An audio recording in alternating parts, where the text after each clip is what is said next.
All right. Good evening, everybody. Sorry it's dark. I'm driving home from a wedding I just performed, a private ceremony just for the bride and groom at their home in Bethlehem, Pennsylvania. Now I'm driving a little in the area of Lords Valley, Pennsylvania. And in Bethlehem, I noticed when I got into the Bethlehem area first, there was a whole big, on both sides of the street. I don't know if the president was coming today. I didn't hear anything about that. A whole bunch of people holding signs, demonstrating their support for the president, asking people to honk, which I did. That was when I first turned off of the highway. Kind of took me by surprise.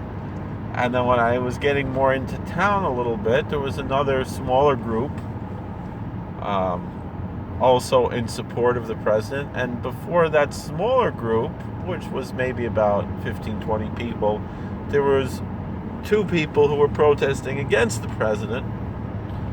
One had an obscene sign, and the other one had a sign that said, "Stop pretending that racism is patriotism."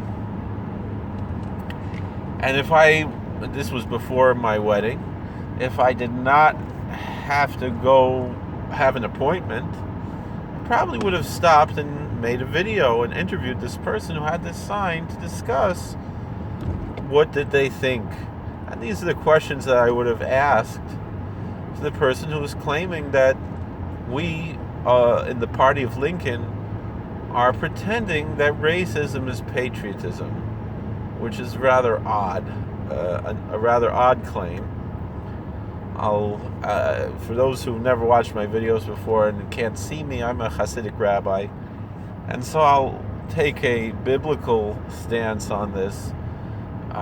In this week's Torah portion that we read in synagogues this coming Saturday, from the book of Deuteronomy, chapter 29, Parshas Nitzavim, we call it. There's a passage there where it discusses the temptation of idolatry.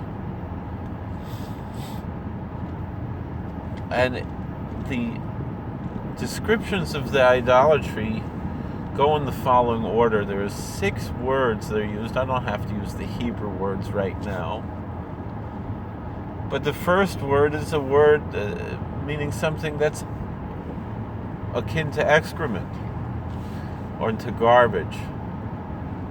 Those are the first 2 words. Then after that you have wood and stone, until finally you have silver and gold.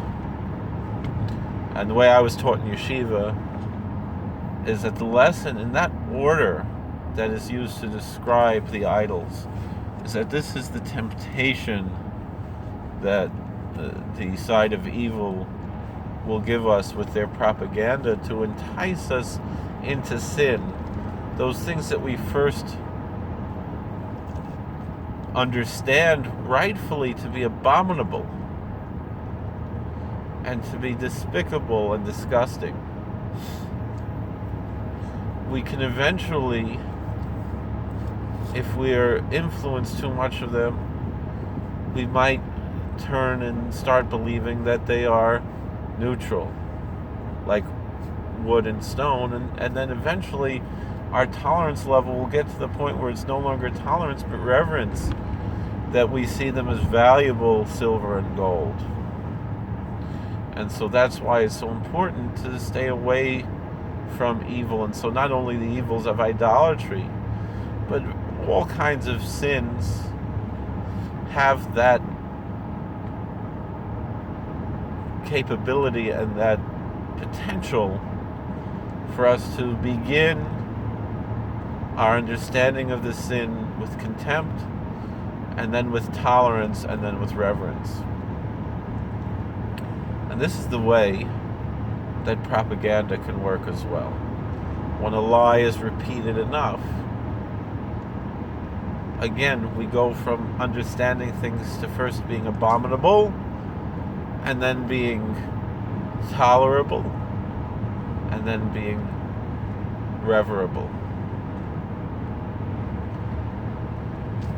And so here we have a lie that's been repeated time and time and again, that somehow this successful businessman from Queens, New York, the most racially, ethnically, and nationally and religiously diverse place in the world is Queens, New York. In the world.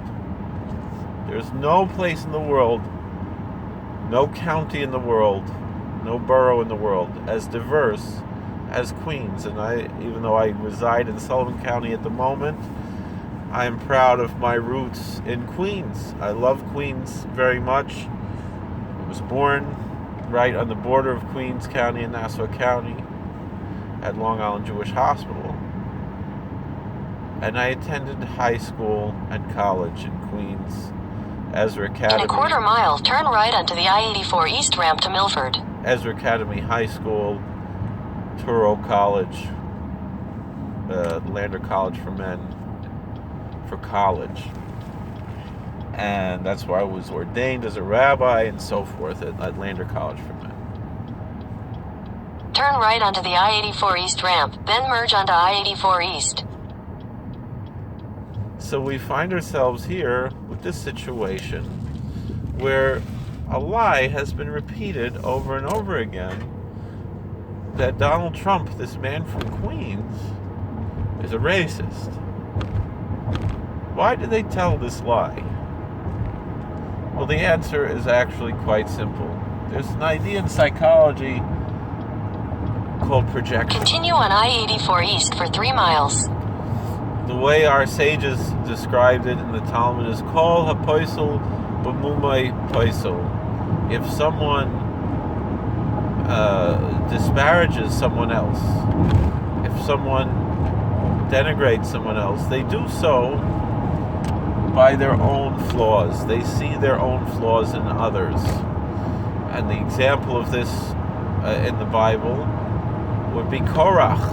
In English, I guess you would say Korra, who rebelled against Moses and accused Moses, who, of course, we know the Bible testifies to be the most humble man upon the face of the earth, that Korah accuses Moses of arrogance, when in fact, and of being power hungry and so forth, when in fact, of course, it's the opposite.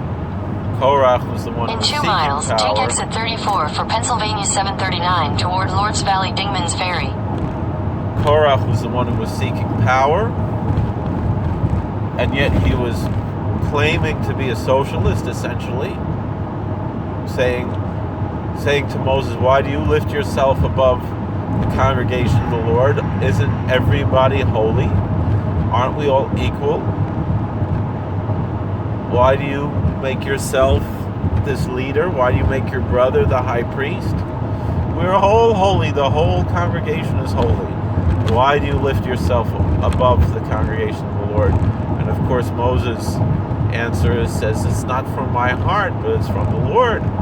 God is the one who appointed me. I wasn't looking for this job. I didn't want it. I told God, make Aaron. I'm not interested in being a leader. And of course, that was the whole story, was that Moses was not seeking any kind of leadership role. He was not seeking any kind of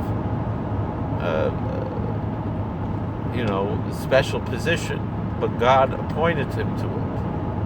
And Korah was seeking half a mile, that. take exit 34 for Pennsylvania 739 toward Lords Valley, Dingman's Ferry. But Korah, who was seeking this, was doing so by trying to claim that in fact it was everybody who was holy, when in fact that was not his intention at all. That was just something that he said.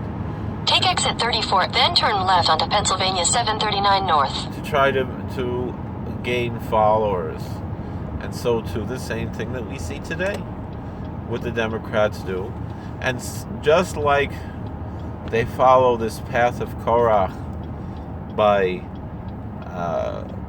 seizing on to Turn left onto Pennsylvania 739 North. by projecting their own faults on others, particularly the racism of the Democrat Party, onto the party of Lincoln, the party that ended slavery. And instead, we see this, that they're Continue on Pennsylvania 739 North for 3/4 of a mile. I'm going to have to stop this video now. We'll make another video to continue. Thank you for watching. God bless. Please like, share, and subscribe, comment. Let's continue the conversation. Hit the bell button if you want to get notifications when we make more videos. Thank you.